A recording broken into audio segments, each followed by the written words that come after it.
É um prazer falar aqui no Simpósio da Reabilitarte, no segundo Simpósio da Reabilitarte. Já tinha ouvido falar que o primeiro tinha sido um sucesso e a gente já vê pela plateia nessa manhã que esse segundo simpósio já é um sucesso.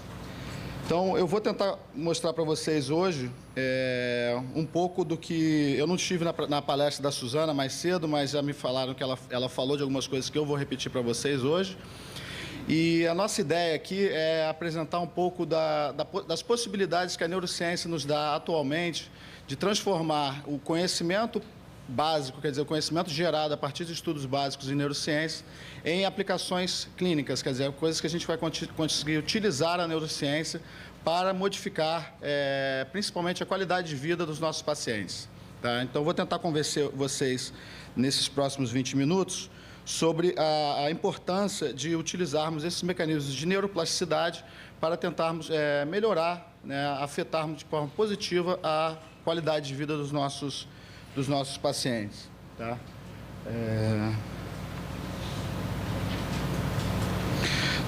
Eu vou repetir um pouco, eu acho que a Suzana deve ter apresentado para vocês um pouco sobre isso. Durante o desenvolvimento, a gente tem um cérebro que seria mais ou menos uma tábua rasa, quer dizer, um cérebro que não foi exposto a estímulos inicialmente, quer dizer, o cérebro do recém-nato ele foi exposto a estímulos só durante a gravidez, quer dizer, muito pouco estímulo, ainda tem muito espaço para ser moldado esse cérebro, para adaptar esse cérebro para as necessidades que ele vai ter durante aquela vida, Então, a gente pode pensar sempre numa criança muito pequena, que começa a ter os primeiros contatos aqui com informações nos livros, é um fascínio para elas. Depois, essa criança começa a atuar dentro de um ambiente social, no qual ela também é muito estimulada. E uma coisa muito importante, surge aqui um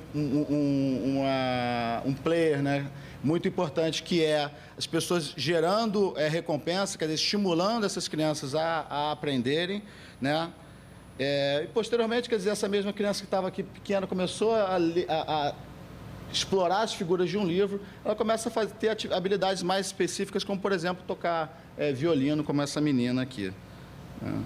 Posteriormente, a gente, durante o desenvolvimento, quer dizer, você tem um ápice do funcionamento do cerebral, quer dizer, as suas capacidades cerebrais são bastante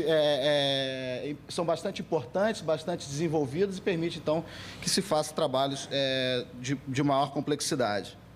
E um terceiro momento é o momento que você começa a utilizar essa tua maior capacidade, esse maior entendimento das funções e das capacidades que a gente precisa no dia a dia para ensinar outras pessoas. Aqui a gente tem um pai ensinando o filho, ajudando o filho que está desenvolvendo.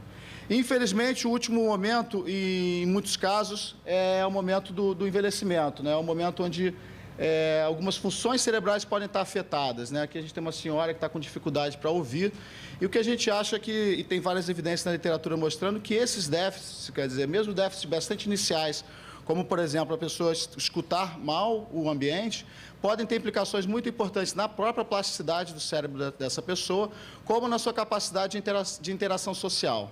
Então, melhorar essa situação, tentar recuperar um pouco o funcionamento desse cérebro aqui em direção a isso, é um dos grandes desafios que a gente tem atualmente com a nossa população que está envelhecendo no nosso país e no mundo inteiro. E a grande questão que eu vou tentar convencer vocês é que os mecanismos de plasticidade no cérebro dessa senhora aqui são ativos tanto quanto no cérebro de uma pessoa adulta. E isso nos abre uma grande possibilidade, que é a possibilidade de a gente tentar reverter efeitos do envelhecimento sobre o cérebro através do uso adequado, quer dizer, através do uso do conhecimento adequado sobre as nossas capacidades de neuroplasticidade. Então, a gente sabe que um bebê que está se desenvolvendo, as experiências sensoriais, como o som e a luz, vão modificar e preparar o cérebro desse bebê para esse bebê lidar com as demandas do seu ambiente. É óbvio que se eu nasci aqui no Brasil, sou exposto à língua portuguesa, o meu cérebro, meu córtex auditivo vai se adaptar para escutar da melhor forma possível os sons da língua portuguesa. Isso vai ser diferente de um bebê, por exemplo, que nasce no Japão, que vai ser exposto ao som do japonês e vai ter o seu córtex cerebral adaptado para escutar e para identificar sons importantes da língua japonesa. Isso talvez explique algumas dificuldades que as pessoas têm posteriormente para tentar aprender uma nova língua, tendo em vista que o cérebro delas não foi moldado inicialmente para o entendimento, a compreensão daquela língua e também para se expressar naquela outra língua, né? Uma pergunta importante, que eu acho que a Suzana já se adiantou e respondeu essa pergunta para vocês mais cedo, mas a gente vai voltar a isso agora, é a questão de que como é que essas experiências modificam o cérebro. A gente sabe que eles modificam muito bem durante o desenvolvimento, como eu mostrei para vocês através daquelas figuras, mas qual é a capacidade que essas experiências têm de modificar de forma duradoura o cérebro de um adulto, né? E eu estendo aqui também a possibilidade de a gente modificar de forma duradoura o cérebro de uma pessoa idosa. Tá? Para estudar isso, o paradigma que eu vou apresentar para vocês é baseado na ideia dos mapas cerebrais. Tá? Então, aqui eu estou apresentando a ideia do mapa somatotópico, né, onde a gente tem a representação de regiões diferentes, por exemplo, aqui exemplificadas pela mão, onde dedos diferentes da mão são representados, quer dizer, tem neurônios que respondem a estímulos nesses dedos da mão em diferentes regiões do nosso cérebro. Então, a gente pode mapear o cérebro, quer dizer, essa região aqui vai responder a um estímulo no dedo 4, essa região vai responder ao estímulo no dedo 2, dedo 3 e por aí por diante. Tá? Então, o que a gente sabe é que, inicialmente, no córtex, principalmente no córtex primário, que recebe as informações, as primeiras informações que chegam no nosso cérebro, a gente tem uma representação que a gente pode dividir em mapas, né? Determinadas regiões respondem preferencialmente a estímulos determinados. Tá? Esse mapa somatotópico, vocês já devem, a maior parte de vocês já deve ter sido apresentados a essa ideia, quer dizer que diferentes regiões do nosso corpo, né, são representadas em diferentes partes do nosso córtex cerebral, do nosso córtex somatotópico. Isso não é distribuído de forma igual. Tem regiões que a gente tem mais representação, que já está se destacando aqui os lábios, né? Talvez por isso que beijar seja uma atividade tão prazerosa, né? Que estimula bastante o nosso cérebro. E a partir da organização dessas informações, se a gente fizer colocar um corpo aqui com essa mesma proporção, a gente gera o que a gente conhece como homúnculo sensorial, que quer dizer, você tem grande representação aqui da boca, grande representação das mãos, né? E aqui a gente vê que, por exemplo, as pernas, as coxas estão bem pequenas, a representação delas no nosso córtex cerebral. Quando eu estudei medicina no século passado, a gente aprendia isso um pouco como algo estático, né? O conceito que a gente tinha é que o homúnculo era algo que era desenvolvido durante esse período crítico do desenvolvimento e depois ele permaneceria mais ou menos dessa forma, né? Mas a questão que moveu a pessoa com quem eu trabalhei recentemente nos Estados Unidos, na Universidade da Califórnia, que é o professor Michael Merzenich, que eu acho que foi citado na apresentação da Suzana, que ele tinha isso na década de 80, era se realmente a experiência pode modificar esses mapas corticais no adulto. Será que aquele homúnculo, por exemplo, será que ele é dinâmico? Será que ele pode se modificar no adulto? Então, para estudar isso, ele estudou o córtex somatotópico de macacos, tá?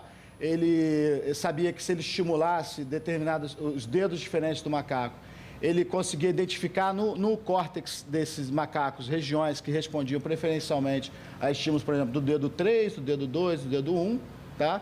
Isso, no córtex dos macacos, ele conseguia, através da introdução de eletrodos aqui nessas regiões e a estimulação periférica, ele conseguia medir as respostas aqui e mapear a mão do macaco no córtex dele. Tá? Então, utilizando esse modelo, ele tentou ver se isso aqui se modificava através da experiência. Era possível a gente modificar isso no adulto. Então, a primeira estratégia que o Mike e seus colegas na época resolveram fazer era, será que se a gente amputar um dos dedos dessa macaca aqui, isso aqui vai se modificar? Né? A amputação, quer dizer, a diminuição dos estímulos vindo de um dedo, será que vai levar a uma modificação disso? Eles fizeram isso e eles observaram que sim, que aquela hipótese que eles tinham gerado era verdadeira. Quer dizer, se você amputasse aqui o dedo 3, o que você observava no córtex cerebral da macaca, algumas semanas após a amputação, é que as regiões adjacentes que respondiam ao dedo 4 e ao dedo 2, elas se expandem em direção à região que respondia ao dedo 3, que não está mais presente aqui. Né? Então, isso aqui, essa modificação daqui, desse mapa somatotópico aqui para esse mapa somatotópico aqui, foi a primeira evidência de que realmente você conseguia modificar estruturalmente o cérebro adulto, né? Aqui no caso, através da amputação. Né? Mas o Mike, como ele mesmo se define, ele é um neurocientista preocupado em aplicações práticas dos seus achados, né? E talvez por isso eu tenha ido trabalhar com ele, é isso que me estimulou a procurar ele para trabalhar com ele durante esse período que eu fiquei lá com ele na Califórnia. E, então, a preocupação dele era assim, quer dizer, eu não vou amputar um paciente, não vou fazer uma lesão no paciente para gerar uma plasticidade. Como é que a gente pode fazer para gerar essa plasticidade sem ser através de lesões, né? E a tentativa que foi feita foi realizar treinamento associado à recompensa. Tá? Então, será que um treinamento intensivo associado a uma recompensa vai modificar o cérebro adulto? Será que você consegue isso? Né? Eu acho que, olhando um ambiente, a gente olhar, por exemplo, respostas, por exemplo, treinamento de cachorros, né, se utiliza muito a recompensa, geram indicadores que isso poderia acontecer a nível cerebral. Então, aqui, o que ele fez? Ele pegou a macaca e treinou a macaca a identificar num disco que rodava, as barras pretas do disco, ele deveria tocar aqui com o dedo 2 e o dedo 3 nas barras pretas de um disco que rodava. Toda vez que a macaca conseguia tocar no dedo, no local certo, com os dedos certos, ela recebia uma recompensa. Tá? Isso foi feito durante semanas e semanas de treinamento. A macaca aprendeu a tarefa e ela chegava lá e fazia aquilo de forma bastante animada para conseguir aquela recompensa que interessava a ela. Né? E o que aconteceu com o córtex cerebral desse macaco? O que se observou que aquela região que era distribuída mais ou menos dessa forma aqui, após esse treinamento associado à recompensa que estimulou os dedos 2 e 3, quer dizer, a sensibilidade da macaca no dedo 2 e 3 passou a ser importante para essa macaca. Quanto mais ela tivesse capacidade de sensibilidade nesses dedos, melhor seria o desempenho dela na tarefa que lhe dava a recompensa. Então, passou a se tornar importante para essa macaca receber, ter uma boa representação desses dedos. E o que se observou é que o córtex que respondia, os neurônios que respondiam ao dedo 3, eles passam a se expandir. Mais neurônios passam a responder ao dedo 3 e ao dedo 2 do que antes do treinamento. Né?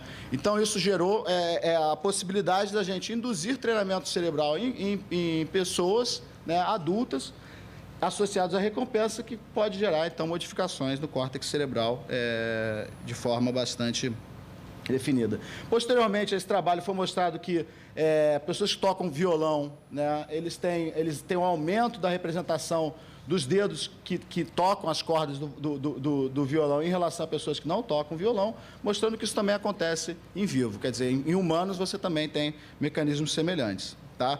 Então, nesse momento dessa fala, eu gostaria de ter convencido vocês que esse homúnculo aqui, que a gente mostrava ele como algo estático, você pode, por exemplo, uma pessoa começa a praticar violão intensivamente, você tem que pensar que você tocar violão também entra numa etapa que gera bastante recompensa, quer dizer, você reúne seus amigos, toca violão, as pessoas gostam do que você está tocando, aquilo é uma recompensa que a gente pode reconhecer, você pode ter, então, um dinamismo no seu homúnculo e gerar, então, um aumento da representação daqueles dedos que são importantes para tocar o violão. Tá? Então, a gente conclui agora que a experiência, sim, pode modificar o cérebro adulto e a questão é como otimizar isso para a utilização em pessoas que estão precisando de uma estimulação do seu cérebro. Tá? Como induzir essa modificação? Isso aqui eu vou passar. Uma questão importante é que no córtex cerebral, aqui a gente está falando agora de córtex auditivo, neurônios se especializam em ouvir determinados sons.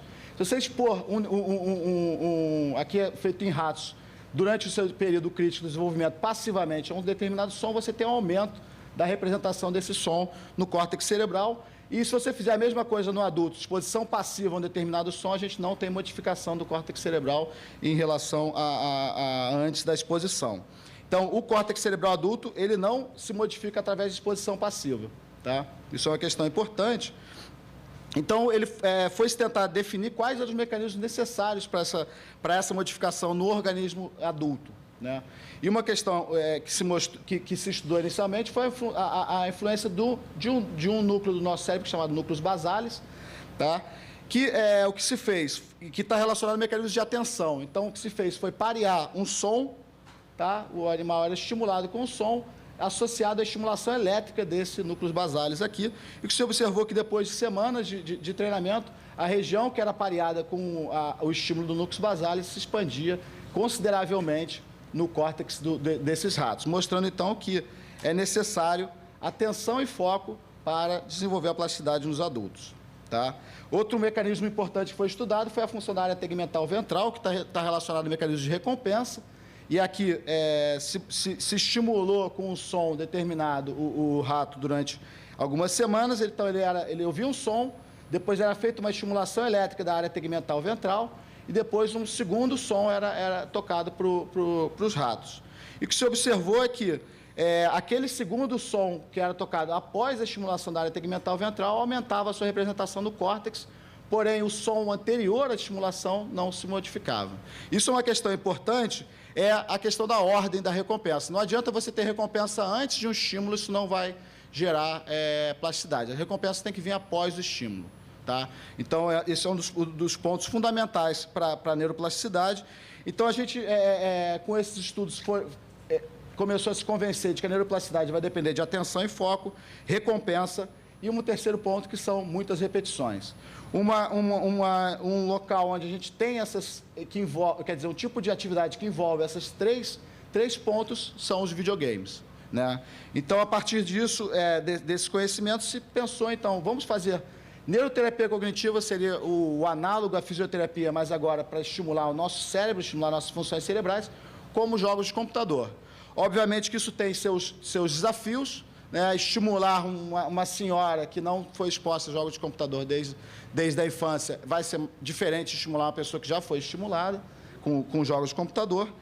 E o que se observa é que esse tipo de treinamento pode gerar, mesmo no idoso, alterações estruturais no cérebro. Aqui estão representadas pelo aumento da expressão, do aparecimento de um tipo específico de neurônios no cérebro, que são os interneurônios inibitórios, que aqui mostrado em ratos, que eles diminuem com o envelhecimento. Se esse rato idoso receber um treinamento análogo à neuroterapia cognitiva, você tem, então, um aumento do número desses neurônios, então, o cérebro passa a ficar mais semelhante ao cérebro jovem do que, quer dizer, a um cérebro idoso que não foi treinado, mostrando, então, que esse tipo de treinamento pode, sim, levar a modificações.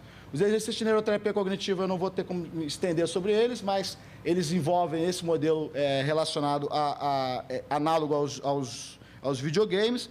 E o importante aqui, que é esse conceito aqui, é um dos conceitos mais importantes, é que com a neuroterapia cognitiva, o que a gente consegue?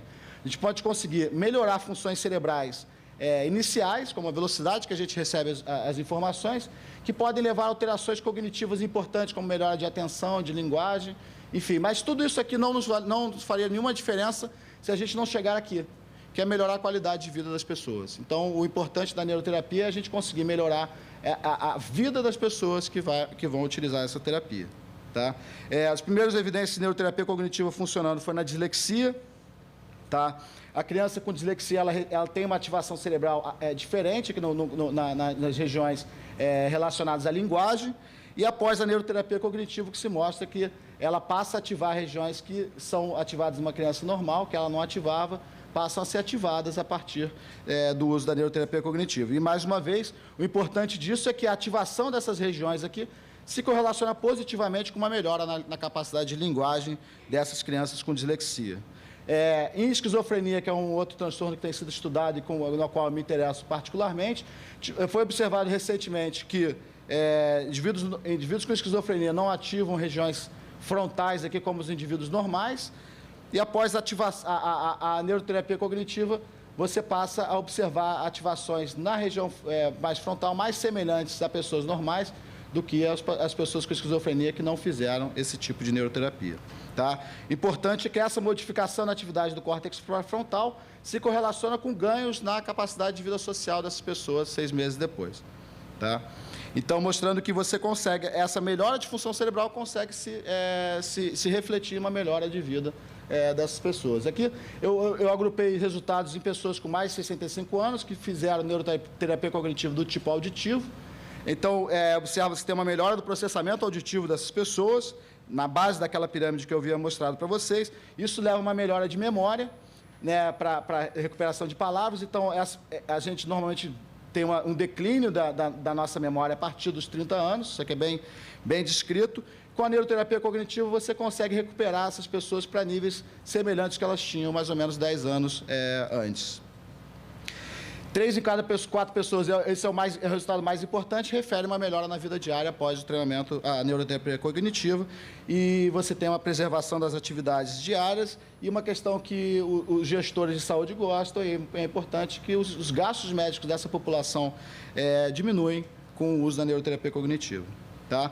Eu acho que, no momento, a gente está, em relação à neuroterapia cognitiva, aqui, a gente sabe que funciona, a gente sabe como estimular, porém, talvez a gente não esteja estimulando da forma mais específica, mais adequada, mas a gente acha que no futuro a gente vai chegar aqui próximo do que a gente tem hoje em relação à ginástica física, né?